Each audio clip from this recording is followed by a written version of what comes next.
নমস্কার, সবাই কেমন আছেন? আশা করি সবাই খুব ভালো আছেন, আমিও খুব ভালো আছি। তো চলুন প্রতিদিনের মতো আজকে ব্লগটা এখন থেকেই শুরু করি। আজকে দুপুরবেলায় ভিডিওটা শুরু করছি। আজকের আকাশটা খুব সুন্দর ওয়েদার, মানে যেহেতু গরম প্রচণ্ড, সেই তুলনায় খুব সুন্দর ওয়েদার।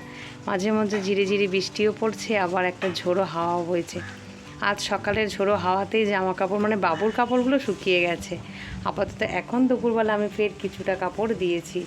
তো সেটা আমি আমাদের এই উঠানের মধ্যেই দিয়েছি, ঘেরার মধ্যে, কারণ বাইরে বৃষ্টি পড়ছে তো বারবার নামা সম্ভব নয়। সেই কারণে জোরে যেহেতু বৃষ্টি পড়ছে না, তাই এখানেই ভাবছি হাওয়াতে হয়তো শুকিয়ে যাবে। আর চিনির খাঁচা ফাঁকায় ঝুলছে, চিনি আমার ঘরে ঢুকে বসে আছে। এত ওয়েদারটা এরকম, যার জন্য বাইরে কেউ নেই বলে, তাই ও বাইরে আছে, খুব একটা বেরোয়নি। সকালে একটু বেরিয়েছিল, তারপরে চলে এসেছে। চলুন। আর ওই এখানে ভাত বেড়েছে, পুজো সেরে আজকেও ভাত বেড়েছে। অসীমা এখনই ছিল, এই মাত্র সবে বাড়ি গেল, ও বাবুকে নিয়ে বসেছিল। আর সেই ফাঁকে আমি একটু স্নান, জামা কাপড় মেলা, এই কাজগুলো করে নিয়েছি। তবে আজকে রান্নায় বেশি কিছু করিনি। ডাল করেছি, একটু আলু সিদ্ধ, ডালের বড়া, আর এখানে আছে একটু ডাঁটা দিয়ে, আর এই ডালের বড়া আর আলু দিয়ে একটু শুক্তোর মশলার মতো দিয়ে একটু তরকারি, জাস্ট মাখা মাখা। আজকে মাছ ডিম কিছুই করা হয়নি। সকালের এতটাই তাড়াতাড়ি, মানে তাড়াহুড়ো ছিল যে তেমন কিছু করার সুযোগ সময় পাইনি। আর যেহেতু সবজি ওটা ছিল, তাই ওটা দিয়ে করে ফেলেছি। চলুন আজকে এগুলো খাওয়া হোক, যেহেতু গতকাল আমার মাংস তো খাওয়া হয়েছিল। তো এইভাবে তো যা হোক করে দুপুরটা কাটলো, কিন্তু সন্ধ্যে থেকে বাবু একদম আমাকে ছাড়ছে না। যখনই দোলায় শোয়াতে যাই তখন একটু কেঁদে ওঠে। তাই জন্য কোলে করে নিয়ে সারা সন্ধ্যেটা কাটালাম। তারপর আর ওর বাবা আসতেই ওনার করে দিলাম, দিয়ে আর আমি একটু খাবার খাচ্ছি। সন্ধ্যাবেলা ওদের সবার টিফিন হয়ে গেছে, ততক্ষণে আমিই নিয়েছিলাম। তারপরে আমি একটু খাচ্ছি, ও নিয়ে আছে, আর ওদিকে আলোই বই পড়তে বসেছে।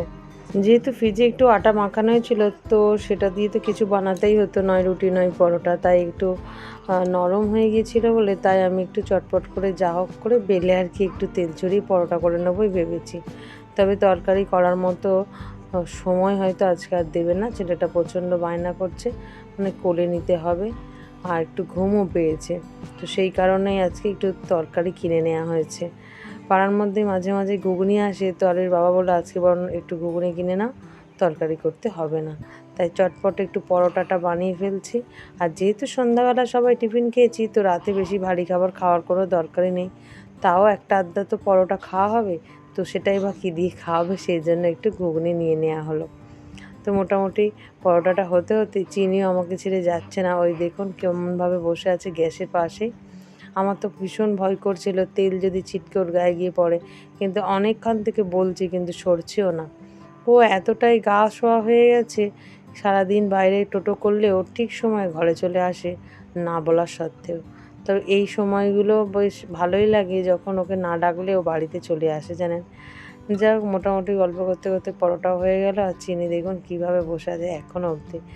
আমার কাজ শেষ, কিন্তু ও এখনও ওই দিকেই বসে বসে হাওয়া খাচ্ছে। এই যে তরকারি রেডি আছে, আর বেশ রাতও হয়েছে। চলুন খাবার বাড়ি, সবাই মিলে খেতে খেতে ভিডিওটা আজ এখানেই শেষ করছি। আগামীকাল একটি নতুন ব্লগে আবার দেখা হবে। সবাই সুস্থ থাকবেন, ভালো থাকবেন, সবাইকে ভালো রাখবেন। আর ভিডিওটা কেমন লাগলো অবশ্যই কমেন্ট করে জানাবেন। ভালো লাগলে একটা লাইক, সাবস্ক্রাইব করে পাশে থাকবেন। চলুন, টাটা।